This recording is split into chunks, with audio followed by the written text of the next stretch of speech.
tall oak tree. Why so loud? The big black crow flap for their wings and go, bird, go, rockin' robin, sweet, sweet, rockin' robin, sweet, sweet, go, rockin' robin, 'cause we're really gonna rock tonight. Oh.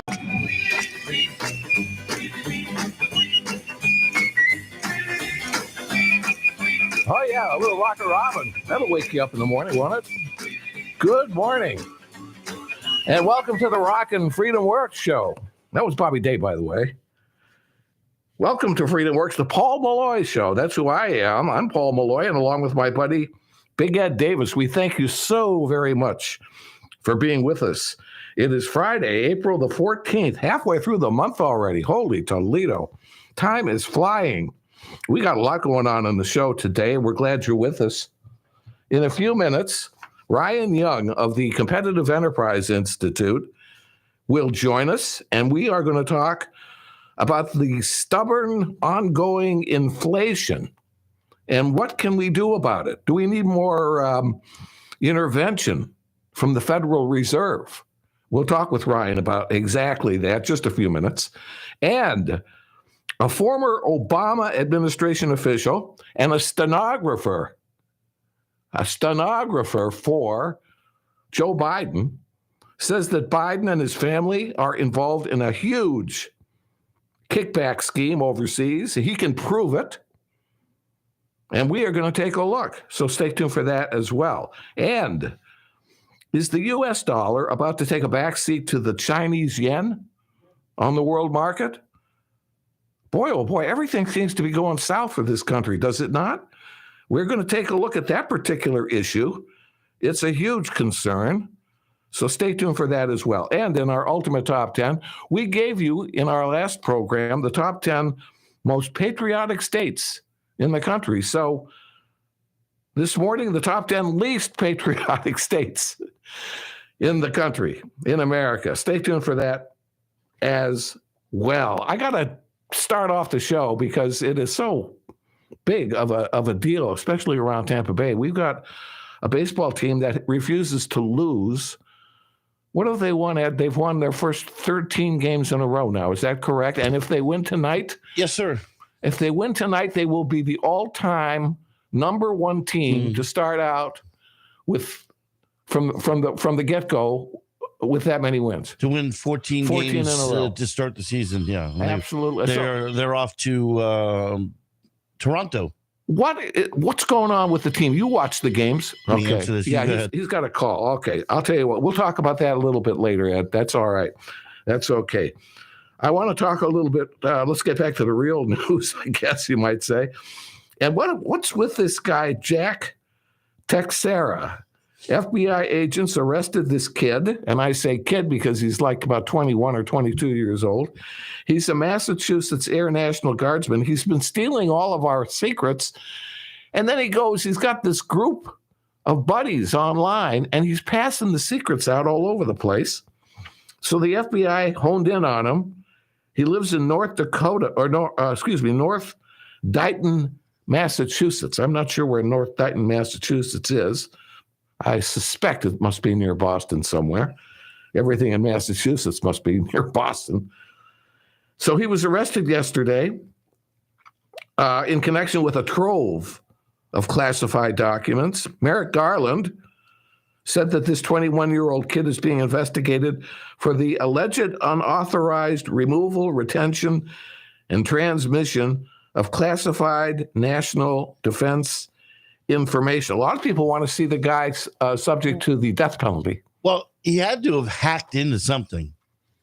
He was getting the information in his capacity. Okay, but he might have hacked. But he worked for the National Guard. He didn't work at the Pentagon. Oh, that's exactly right. But did you? So I wonder, what's his security clearance? You know that our crazy rules allow him easier access than certain people in Congress. I mean, that's really these buffoons that have stars on their shoulders are worried about the Chinese when it's their own backyard we can't control. Teixeira joined the National Guard, the Air National Guard, 4 years ago. He held the highest. So he joins the National Guard, and somehow he holds the highest level security clearance granted by the federal government for top secret information. So the National Guard? Yeah. So all you got to do is go to Massachusetts and join the National Guard. You'll have privy to all of our secrets. Isn't that like being the best assistant bus driver out there? That's what I would say. I mean, this is absolutely insane, is it not? Now, this kid, it doesn't sound like, but you never know. It doesn't sound like his intentions were to sell secrets to Russia or China or Iran or something like that. But he had, even at the age of 21, you got to realize. Well, you know what I'm waiting for? What? Well, I'm sure he's a Trump follower. Oh. That's got to be coming out. Well, if he's in the Air National Guard, there's a possibility that he is. People that tend to join those organizations tend to be a little bit gung ho, don't they? Which means that they tend to be a little more conservative in their values. But we don't know. Why would he do this? So we're going to find out. In the meantime, his stuff that he lets out is all over the world. Russia's got it. I'm sure China's examining it. The only one that doesn't seem to realize what it's all about is a guy that's floating around Ireland still. We just showed Johnny you're wasting. Biden. We just showed Johnny you're wasting your money on balloons. Just wait, one of our buffoons will let the information you need out. Yeah, there's more hot air with these buffoons than there is in the hot air balloons. Texera was most recently stationed at Otis Air National Guard Base. I think that's Teixeira. Okay, yeah, you're probably right. We don't want him calling the same. Got his name wrong, you know. It's Teixeira. All right, sir. Thank you for correcting me. Teixeira, although it's spelled Teixeira, but I guess it is. That sounds right. Teixeira. All right. The FBI began surveilling Teixeira in connection with the leaks before yesterday, but they were forced to go after him and get him because the newspapers started publishing information. The New York Times, and apparently after that, the Washington Post got wind of it. I saw one brick short of a load. John Kirby said he blamed the media for posting that out there. Isn't John Kirby the one that said, yeah, we got out of Afghanistan. It's just fine, thank you. He thinks it's the media's fault. The media shouldn't be posting stuff like that. So this is, of course, one more thing to worry about when it comes to the falling apart of our country. You know, we got so many things going wrong ever since Biden came into office. And it's just getting scary. Do you remember the good old days when all we had to worry about was a mean tweet? Yeah. During the Trump administration, of course. And at least when he would get up and go around the world, and he did a lot of traveling, Trump did, we weren't involved in any wars or any, takeovers of the Ukraine or possible takeovers of Taiwan or everybody in the world and his brother crossing the southern border into our country. Or the price of gas being $5 a gallon in some places. Boy, I long for the good old days, don't you, Ed? Mm-hmm. Okay, listen, we're going to switch tracks here. We're going to take a break. When we come back, our friend Ryan Young of the Competitive Enterprise Institute going to join us. We are going to talk about our stubborn, ongoing inflation and what the heck we can do about it. Pearly white, just a jackknife, has old Maggie Heath, babe, and it keeps it out of sight. This is the Tan Talk Radio Network. Listen to the latest pet trends with benefits on the Pet Buzz every Saturday morning from 9 to 10 a.m. Join pet trendologist Charlotte Reed and veterinarian Dr. Michael Fleck as they talk all things pets. From animal health and wellness, money-saving tips, celebrity gossip, breaking news, and more. Their expert guests are in the know and in the now. To learn more about this unique program and its hosts, tune into the show on the Tan Talk Radio Network.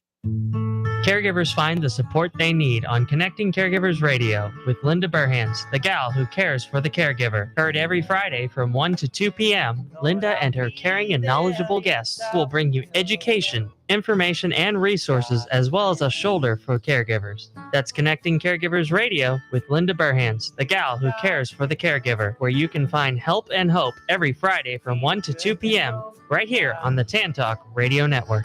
Ain't it good? This is the Tan Talk Radio Network.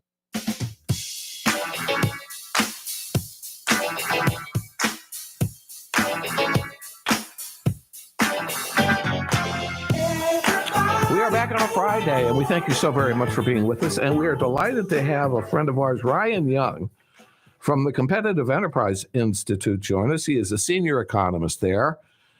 We are going to talk about this crazed, stubborn, ongoing inflation situation. Although I guess the Bureau of Labor Statistics released its CPI summary the other day. It shows that our consumer price index went up by 0.1%. I don't know if that means much, but in the month of March, our inflation went down a little bit. I imagine the Biden administration jumped on that news. Ryan, welcome back to Freedom Works. Oh, it's a delight to be here. I just don't know what to think about this inflation. But you mentioned that the Fed needs to continue, the Federal Reserve, to continue tightening our money supply in order for prices to come down. Could you explain that a little bit? Sure. If you want to explain inflation in one sentence, it's that if you print a bunch of money, you're going to get inflation. That's what happened during COVID. The Federal Reserve grew the money supply by 40% over 2 years. And over that same time period, the economy grew by 4%. When you have that kind of imbalance, 40% versus 4%, you literally change the exchange rate between money and real goods and services. So that's where most of the inflation came from. About a year ago, the Fed started doing the right thing. They stopped creating new money. They started drawing things down and raising interest rates to slow down the velocity of money. So that's an ongoing process. There's a lag time going on. There are other factors going on. Inflation is actually a little worse than what the numbers that came out this week say. So the Fed, when it meets in about 2 more weeks to make its next interest rate decision, they need to keep doing what they're doing despite pressure from the administration and from Wall Street to stop with the increases. They need to keep at it. Now, if we continue to raise interest rates, and this is apparently what you're pushing, this means that people will slow down their borrowing and their spending. But then we have to worry about, because it's a two-headed sword, right? We have to worry about a recession where the economy starts to go into the doldrums. A lot of people are now saying we can expect one if we are indeed not in one right now, correct? That's right. It's a trade-off. The Fed made a mistake, and one way or another, we're going to pay for it. So it's a question of too bad. Sometimes life gives you no good options, and you only have bad ones to choose from. So what we're asking ourselves, is it worse to have continuing high inflation, or is it worse to have a recession for a few months, possibly? I would argue, and most people who lived through the 1970s would also likely argue, that high and variable inflation is much worse. It makes it harder to make investments. It makes it harder for businesses to make supply chain decisions. It makes it harder to buy a house, to buy a car, you name it. Because when you mess with the price system, you mess with everything. Right. Whereas recessions are usually over and done in less than a year. So we're going to pay a price for what the Federal Reserve and what Congress and the president did with their overspending and their overstimulus. We're going to pay. The question is how, and what's the least bad option. Yeah. Why did the inflation come down a little bit this past month? Because the Fed started doing the right thing about a year ago. There are lag times with these things that range from 6 months to as long as a year and a half. We're about a year in. That's why inflation is 5% now instead of 9% like it used to be. The reason it's stubborn, though, is because the Fed, frankly, doesn't have a lot of credibility, and neither does Congress or the president for restraining their spending. One reason the Fed created so much money is because their hands were a little bit tied. They had to finance all the new debt that was coming from the CARES Act and the infrastructure bill and the student loan debacle and this and that. They need to cut that out, and the public needs to believe them that they're going to cut out. Because businesses... Yeah, go ahead. No. I was just going to say you're absolutely right. I'm thinking about we always have this concern towards the end of every fiscal year or whatever it is that we don't have enough money to cover what we have said that we need to spend on. We don't have enough, left. Yet we are taking in, are we not? We are taking in more money. The government is taking in more money now than it's ever taken in. But we are spending, obviously, much more than we have ever spent. And that's where we seem to be running into trouble. And then the argument is, well, we can't shut down the federal government by decreasing our spending. We have to raise the level of spending that we have to pay all of our bills and all of our debts. It seems like it's an ongoing. Every year, it's that way. Yeah, it's likely going to stay that way for a long time to come. And one reason the administration wants low interest rates is because when rates are low, in addition to the economic stimulus effect, it devalues the dollar, so it makes it cheaper for them to pay back some of the borrowing. It doesn't change the price of it because everyone else pays through higher prices and everything else, but it makes it a little easier for the government to pay back its debt. Yeah. So there's always that political pressure. That's why an independent Federal Reserve, to the extent we can have one, is essential. We're talking with Ryan Young, a senior economist at the Great Competitive Enterprise Institute, which is always on the lookout to help the whole sense of free market capitalism and the success of business in our country. Thank God. So where are we going? I mean, the energy prices are apparently, from what I'm reading, gas prices, et cetera, are about to go up again. Possibly because countries like Saudi Arabia have decided to slow down their production. Is that correct? Yeah, and gas prices tend to go up every summer anyway because people drive more. But the lesson from that is that that's actually why inflation is a little bit worse right now. During March, prices were going down. But when gas prices go up and down, that doesn't have anything to do with the supply of money. Inflation has to do with how many dollars exist, how many dollars are floating around. And whether or not Saudi Arabia makes this or that production decision doesn't affect the number of dollars in existence. So that's supply shocks are not inflation. Inflation is monetary. So the Fed has to print fewer dollar bills, right? They have to print fewer dollars so that we just let whatever's out there now float around from hand to hand. And that will good monetary policy. Mm-hmm. Yes, good monetary policy is a matching game. If the economy grows by 5%, grow the money supply by 5%. If it shrinks, shrink the money supply by a matching amount. There are lag times and complications, but if you want monetary policy in a nutshell, that's it. It's a matching game. The Fed's done a terrible job of it. They're starting to do the right thing again. But what's going on with oil prices doesn't have anything to do with that monetary matching game. It's still a problem. That's still something policymakers should worry about and that consumers should worry about, but it's not related to the underlying inflation. Mm-hmm. So the Fed's next interest rate decision comes in a couple of weeks, first week in May or something like that, right? That's right. And looking like they're going to increase rates again. They're currently topped out at 5% for the one interest rate that they do adjust. That's actually below zero in real terms. That's something that a lot of people aren't talking about. That interest rate is still negative in real terms. That's another reason why I'm pushing for them to increase that rate. If inflation is about 5.5% and that rate's only about 5%, you usually want it to be 1 point or 2 points above the inflation rate. So they should be shooting for 6.5%, 7.5%, somewhere in that range. I see. So they still have some work to do. So how is this affecting the average Joe that's going to the store and buying things? I mean, when I go to the store and I'm buying I still see a shortage on the shelves for certain products. So whatever is going on right now, there's a shortage of certain products, and it does seem like every product is more expensive than it was a couple of months ago. Am I wrong about that? No, you're right.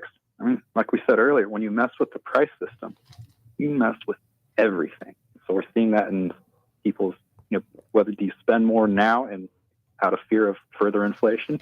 Do you hold back because you think it's going to get better? Different people are going to react differently. That's going to affect store inventory. It's going to affect businesses and their supply chain decisions as they look at what prices are going to look like 6 months or even a year from now, not just what they're like today. Mm-hmm. it throws everything into chaos. And the faster and the more variable the inflation, the more chaos there is. Okay, We've so got it good compared to other countries, but there's still, it's not ideal. So we know what the Fed needs to do. What does Congress need to do, Ryan? And what does Biden need to do right now, if anything, to help this? One, they need to spend less. Two, the Fed has too complicated a job. They can actually do a fantastic job of controlling inflation if that was the only thing they have to worry about. But their other job is to give economic stimulus and try to boost employment when the economy is showing signs of recession. Those missions contradict each other because the way you boost employment and the way you give stimulus is by boosting the inflation rate. So you can have low inflation or low unemployment. Pick and choose. You can only do one. You can't do both. And the Fed oscillating back and forth between those two missions makes them incoherent and really reduces their effectiveness. So this goes to the thing about the Federal Reserve and its function to begin with. It's the same thing that I hear Rand Paul talk about on a regular basis. Whether or not the Federal Reserve overall, down through all of these years, and it was established in 1913, has it been better for our country that it's been in existence all of these years as opposed to never having had a Federal Reserve? I know it's a theoretical question, of course, but one wonders if we just let the free market and the private banking industry and the private sector deal with this without this kind of put the thumb on the scales Federal Reserve situation, Yeah, compared to a free banking system like some economists talk about, yes, the Federal Reserve is worse and we would have been better off without it. But would such a system actually have emerged? I don't think so. So the Federal Reserve has plenty of flaws. We're working on fixing them. We'll see if anybody listens. But compared to realistic, politically possible alternatives, it probably is about the best we can do. Well, not the most optimistic thing to say. Yeah, I mean, we're not going to sweep it out. It's here. It's like some of these other things that we have. I mean, we can wish them away, but the truth is that they're here to stay. We've gotten used to it. It's like when we talk here about the government, running our retirement program, Social Security, and the like. A case can be made that had they never interfered with the free market in terms of people, saving for themselves and allowing people to have personal responsibility to do it, we might be better off. We might not be in the debt that we are in. We're in $32 trillion worth of debt. A lot of it has to do with the fact that we're funding everybody in their retirement programs. But that, of course, go ahead. I know I'm going off tangent a little bit, but you know what I'm talking about here. No, you're right. And a system of personal accounts would address a lot of that. A lot of us are working on trying to convince Congress to actually touch that third rail and do it. Because you're right, the system we have is unsustainable and is contributing directly to both current and to future inflation because of all those unfunded liabilities. Add in Medicare, you're talking $100 trillion, yes. Almost 4 times GDP. You remember in 65, Lyndon, well, you don't possibly, but Lyndon Johnson, the whole concept of the Great Society in 1965 was to end poverty. No, it's possibly worse than it was then. And with all the spending that the federal government has done towards that, we're in worse shape. So this is the whole concept of having the intrusion of the federal government into the free market system. But I know it's apparently here to stay, at least for in our lifetimes. Is anybody ever going to get any political courage, like you say, the third rail and Social Security, and cutting back on all of the welfare programs? Is anybody ever going to get the courage to say that? I mean, they may have to. Take the sword of Damocles, but somebody's got to start the ball rolling.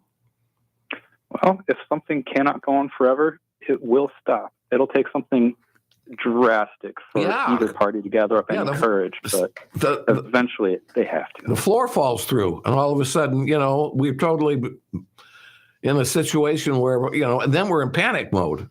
I mean, when they talk about Social Security, are we not talking about maybe the next several years that it may go bust? And we got to deal with it before then, do we not, to make sure it doesn't? Yeah, I mean, the trust fund is already bankrupt, and Social Security is already relying on general revenues instead of the incoming taxes that they've historically relied on. So it's already on that path. Yeah. So getting back to the inflation situation, you do think, Ryan, that the Federal Reserve is on the right track right now. Is that right? So far, Chairman Powell has been very focused on managing people's expectations because inflation tends to linger because, frankly, the Fed and Congress don't have any credibility when it comes to fighting inflation. So he needs to build that up by continuing to raise rates. Congress and the president need to continue to abstain from big spending binges. If they can do that, then when people budget and save for the future and think what are prices going to look like 6 months or a year from now, they will expect inflation to lower, and that will, in part, be a self-fulfilling prophecy. The money supply is the big story, but right now expectations are a big part of the story as well. If the Republican Congress, which is the spending authority in our system of government, can hold on to their bravery or whatever it is and, not get too wobbly, maybe we can slow down some of this spending. That's a big ask, but yeah. It is. It's a huge one. All right, my friend. Always a pleasure. Thank you so very much, Ryan, for coming on, and we always enjoy chatting with you. Oh, thank you, Paul. All right, sir. Ryan Young, Competitive Enterprise Institute. We are going to take our break. When we come back, a stenographer. He was flying with Joe Biden on a plane as vice president. He's got a story to tell about the whole Biden family and the corruption going on. We're going to talk about it.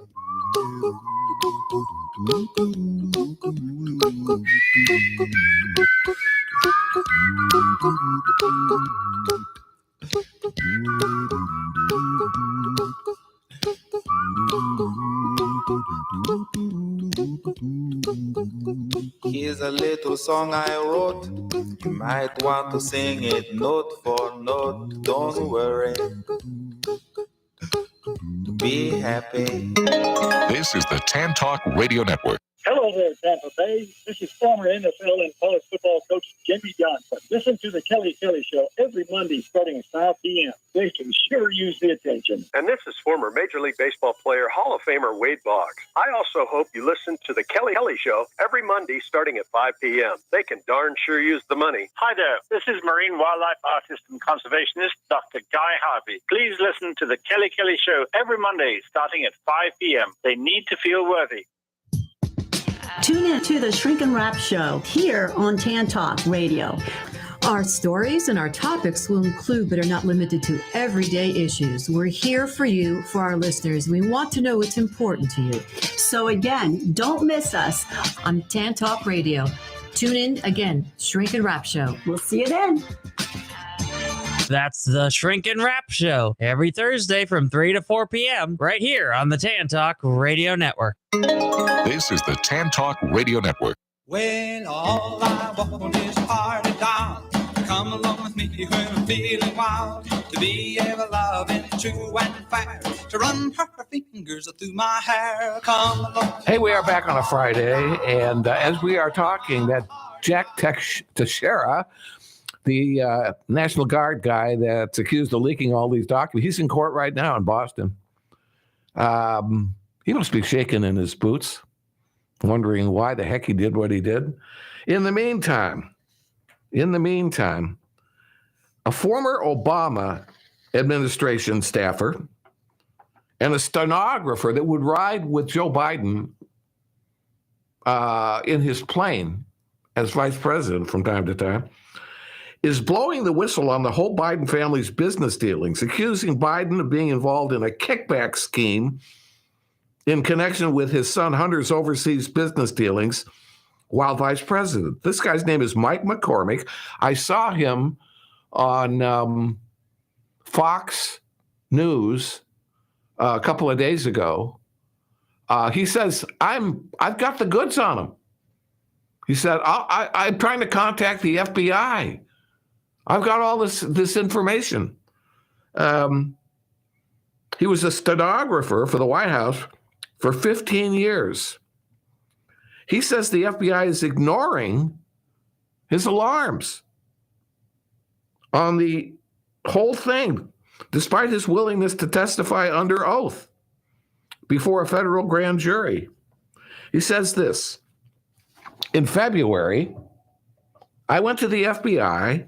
I filed one of their tips on their website. If you do that and you're lying, you go to jail. I'm not lying. I'm telling the truth, and I'm not going to go to jail. He says Joe Biden is a criminal. He was conducting malfeasance in office to enrich his family. He says Jake Sullivan is a conspirator in that, and there's more. He said Obama officials involved in it too, I believe. Now, this guy Mark McCormick, he worked with Biden from 2011 to 2017 while Biden was vice president. He detailed a key dialogue involving Biden and his aide, Jake Sullivan, and the press when they were on Air Force Two before a trip to the Ukraine in 2014. He said, Jake Sullivan, who is the current national security advisor, Jake Sullivan outlined in a transcript Biden's priorities for his trip, which included U.S. investment in the Ukrainian energy sector days after Hunter Biden joined Burisma, the energy company connected to the government of the Ukraine.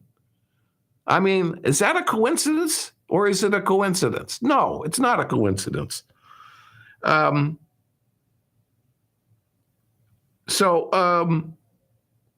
Months later, and well after the trip, Congress allocated $50 million to Ukraine's energy market. Why would Congress authorize $50 million at that time, this is before the war, to the Ukraine energy market? Could you explain that one to me? Under the Obama administration. So this guy, Mike McCormick, was on to say, I'm sitting back there on the plane with a tape recorder. Jake Sullivan, he comes back and somebody asks about fracking. His answer is, well, we're bringing a lot of American assistance over to the Ukraine for fracking. Burisma was the direct beneficiary of that fracking, and that's what I recorded, and that is in a White House transcript. He says in the transcript, you don't know who Jake Sullivan is. It's a senior administration official. That's the only way it's listed in the transcript.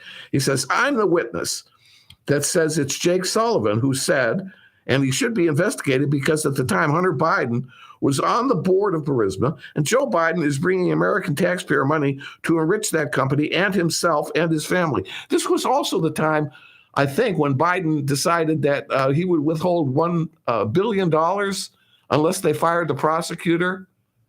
Correct. You remember that? Yes. He made a big deal. Joe Biden boasted about it. He said, son of a bitch, they fired him. Remember that? Mm-hmm. He said that on the air. Yeah. So what is the FBI and this grand jury doing in this whole investigation? Why does everything... Unbelievable that they aren't doing a damn thing about it. We keep talking about the laptop. Why does it just come and go and come and go? It's being stifled and buried by the administration. By the Justice Department. I think that's what's going on. What they're doing to Trump is criminal about bringing this stuff up and not being able to prove it. But on the same party, on the other part of on the Republican Party, you've got the laptop. You keep talking about the laptop. We want some proof and follow through and finish this thing. The Republican Party. Yeah, exactly. If Joe Biden and his son are dirty, then expose them. But they are trying to do that, Ed. They are going to have all of these people, and I'm guessing that this guy will come before a House committee because the Republican House has the decision making on that. Can't we speed things up? But they can't prosecute him. It's the Department of Justice that can prosecute, and they have decided to put a lid on this. Because they're under the administration. See, this is the problem. Right. I understand. This is why we need an independent prosecutor. It's like Biden signing the checks. Prosecutor. Yeah. Somebody that is not tethered to the Justice Department and doesn't report to the Attorney General, who reports to Biden. It's like trying to sue your boss and think you still have a job. There you go. Yeah, I understand that. It's all connected. So we need a complete, of course, you know that the Attorney General isn't going to call for an independent prosecutor. No, but I mean, supposedly they have a copy of this hard drive. Of course they do. Well, then let them get it out there. Well, when there's something on Trump, it gets put on the front burner. Everything else is pushed aside and go out. Well, by golly, go after him. I agree. So maybe the House will be, holding these hearings. They're going to be holding these hearings. Listen, I'm not they can't do anything as long as you got one other issue. You got one other issue, by the way, and that is that you can't go and basically indict for a felony or whatever the president while he's still president. You can do it after he leaves office. You got that issue going on too. What happened to no one's above the law? I know. What happened to that phrase? I agree. I think that impeachment is this guy Biden is much more eligible for impeachment charges than Trump ever was. And so the House, knowing that the Senate will never convict, but the House is where the impeachment itself occurs, right? They can impeach him. They can bring him up for an impeachment if they don't get wobbly on it. They can impeach him like they impeached Trump. Well, I'm just tired of it surfacing and then going away and then resurfacing. Correct. And finish it. Correct. Now, I've got an associated story about Hunter Biden. By the way, Hunter is over there with Joe. Did you know that? Over in Ireland. That's real chutzpah. Hunter Biden wandering around publicly with Joe Biden. I guess Joe doesn't care, or he thinks he's completely protected. Let me give you an analogy. Can you imagine if there was a photo of Donald Trump Jr. smoking crack with a girlfriend, with a hooker, with a hooker? How that would be displayed, probably on a daily basis. Mm-hmm.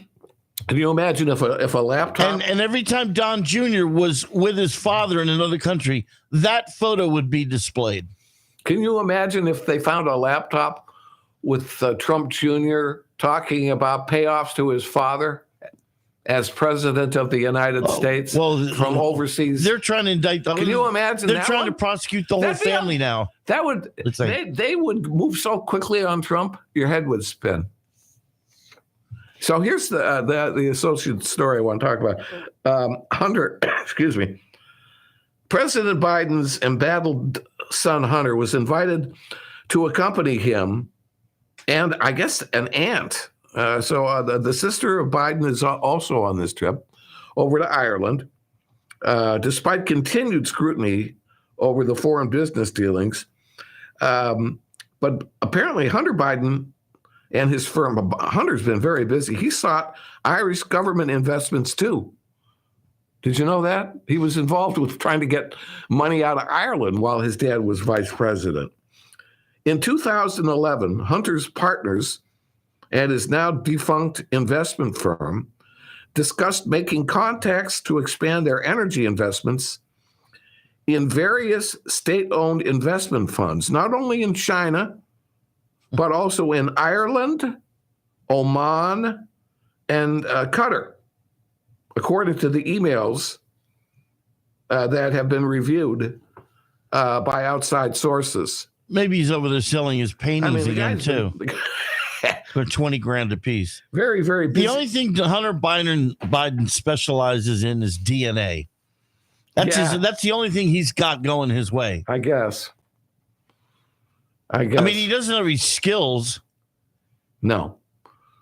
You got to give him credit. He's been able to take total advantage of his DNA. Oh, absolutely. That's the only thing he's able to do. Absolutely is right. All right. We're going to take our final break. Among other things, when we come back, the U.S. dollar is about to take a back seat to the Chinese yen on the world market. Is it a big concern? We're going to take a look.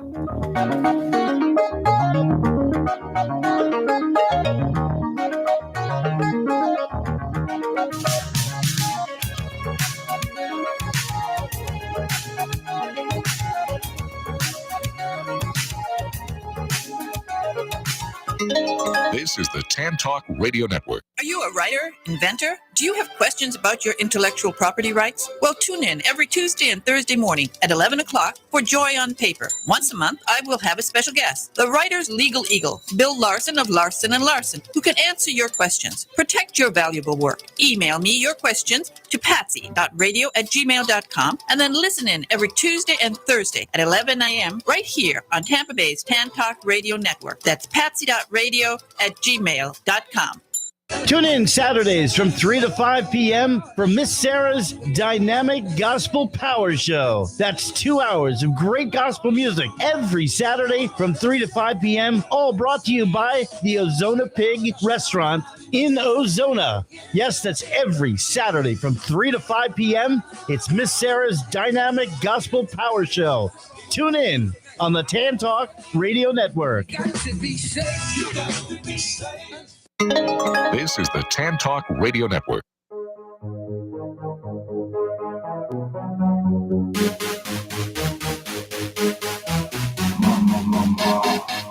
Hey, we are back for the final segment of Freedom Works on a Friday here in Tampa Bay. We thank you for joining us. Always glad to have you on board. But if you can't listen to us live, thanks to Ed, all of our programs are on podcast. Yes, they are.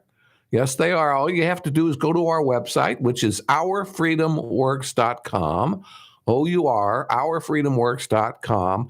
And at the top, click on the podcast button. Ed's got all the shows from the most recent show at the top all the way down. You'll see who the guest is and what the top 10 is. You can turn the thing on, listen for 10 or 15 minutes, pause it, go out and have a drink or something, come back, listen to some more. Do it at your leisure. Ourfreedomworks.com. All right.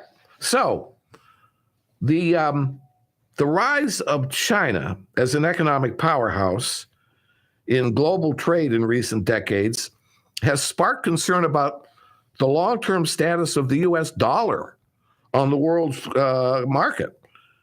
You know that the dollar has been the world's primary currency reserve for every country since the end of World War II.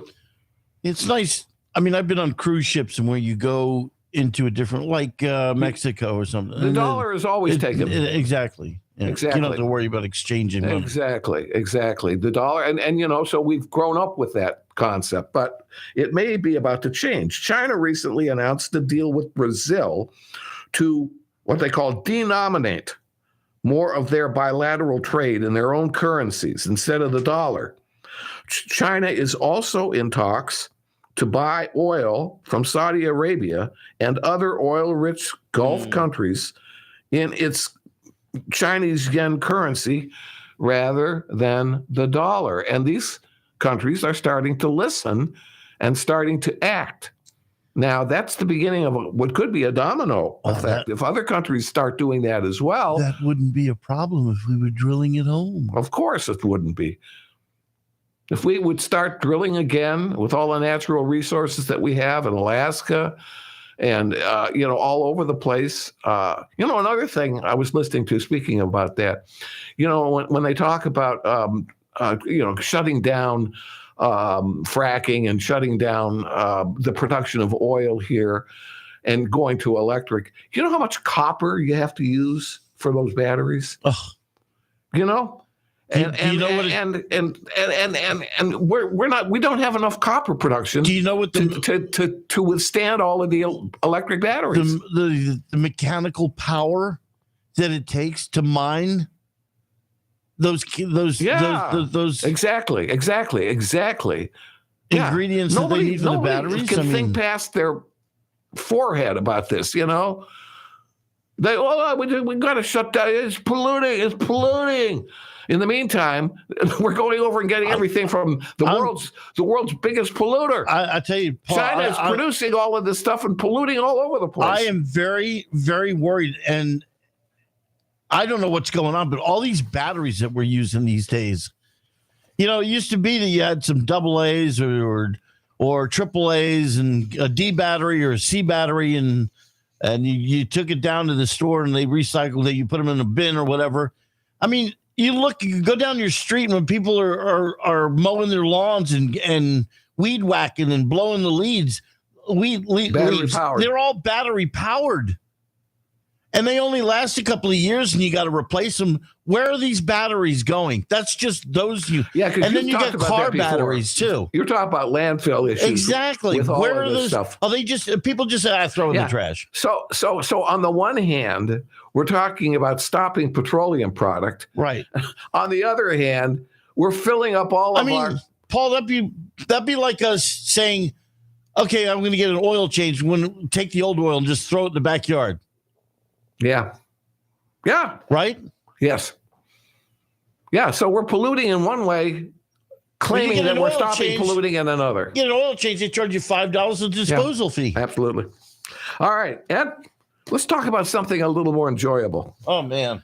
The Tampa Bay Rays have won 13 straight games since the beginning of this. They don't even know they don't know what losing is all about. They don't. So here, let me ask you this. They're about, if they can win tonight, who are they playing tonight? They're into Toronto. So they're playing the Blue Jays tonight. They're playing the Blue Jays. If they win that game tonight, they will have broken the record for starting out with the most wins in Major League Baseball history. Yeah. History. So let me ask you this. Why are they so damn good? Well, pitching, you got to look at pitching. I mean, it's unbelievable. The other day, they brought in a rookie, and started him against the Red Sox. He goes 5 innings. He gave up, I think, a couple of runs late.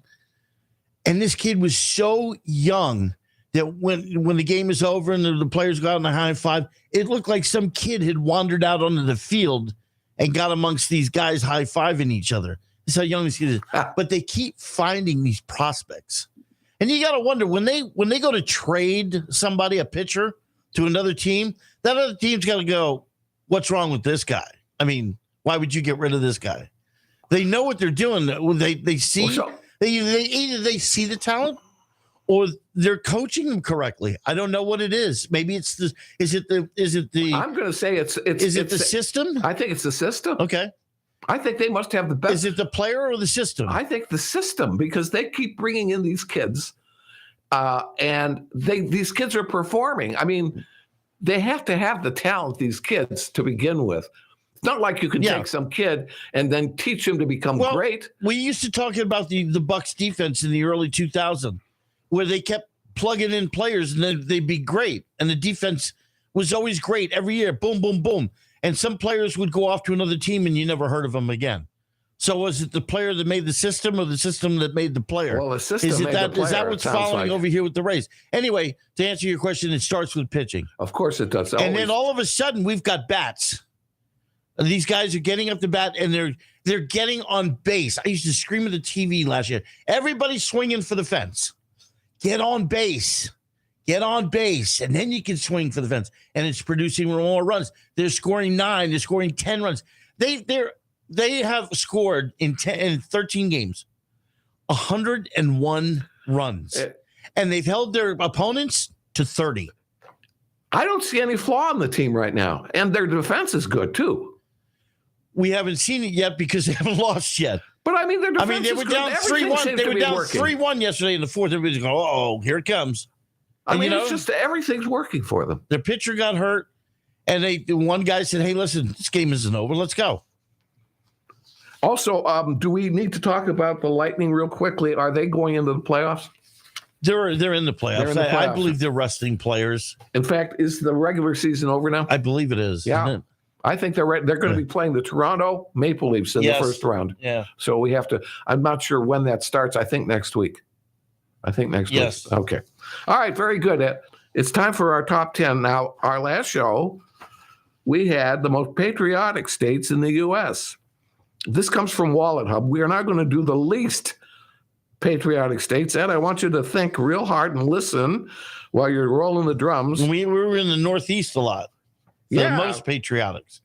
Yeah, we had, do you remember what the number one state was? I know it's not easy to remember because there's been so much. It's Alaska that was the most. Oh, yeah. Remember we talked about all the military that are up there? Okay. Anyway, so Wallet Hub compared states across 13 key indicators of patriotism, all right? military enlistees, veterans,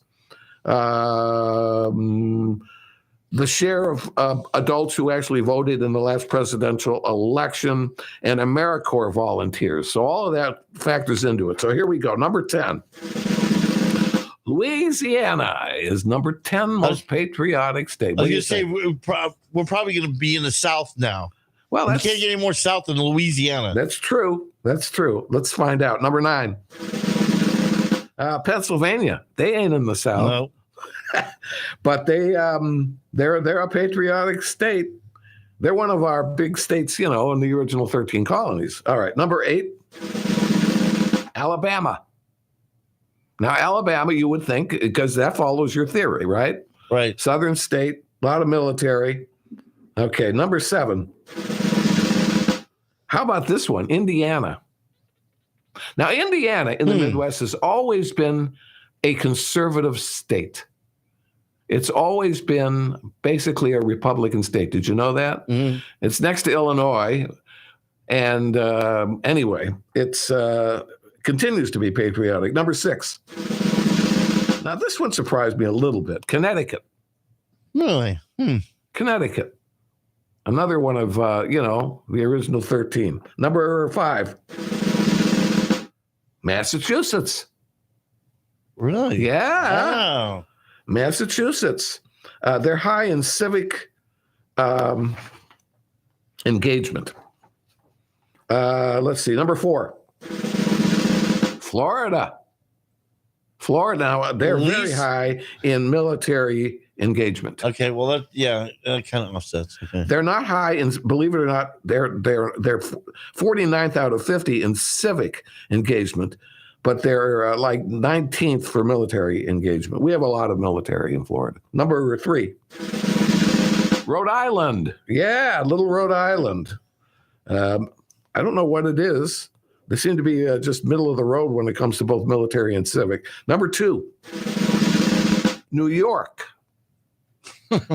I don't know why, but New York, I mean, these are not southern states, Ed. All right, buddy. What do you think is the number 1? I'll give you a hint. It is in the South. It is in the South. Yeah. How about Georgia? You know what? I think that's a doggone good guess. But it's Arkansas.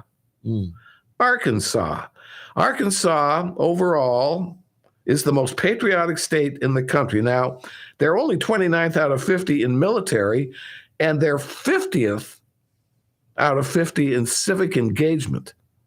So I don't know how it oh, you know what? These are the least patriotic states. Right, yeah.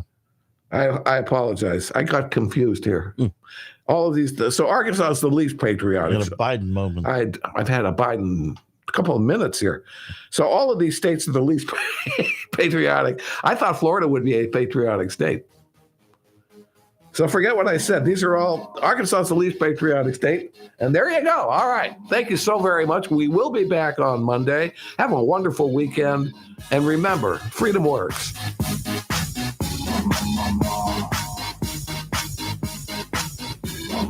I wanna hold them like they do in Texas, please. Fold them, let them hit me, raise it, baby, stay with me.